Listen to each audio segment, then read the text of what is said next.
કવિ બોટાદકર લખે છે કે મીઠા મધુને મીઠા મેહુલા રેલોલ એથીએ મીઠી મોરી માત્રે જનનીની જોડ સખી નહીં જડે રેલોલ. બીજી એક કહેવત છે કે મા તે મા બીજા બધા વગડાના વાહ. મા માટે ઘણું બધું લખાયું છે. માની તુલના કોઈનાથી થાય એવી નથી. કોઈ મા કહે, કોઈ મમ્મી કહે, કોઈ બા કહે, એના ઘણા બધા નામ છે, પણ એની એ પાત્રની તુલના કોઈની સાથે થાય એવી નથી. એના માટે ઘણું બધું સાહિત્ય લખાયું છે.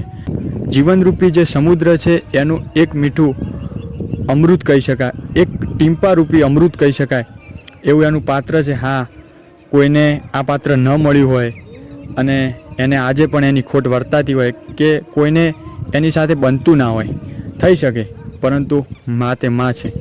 માના વિશે કહેવા જાઉં તો જીવન ટૂંકું પડે, પણ આ તો નાનકડી વાત કરી.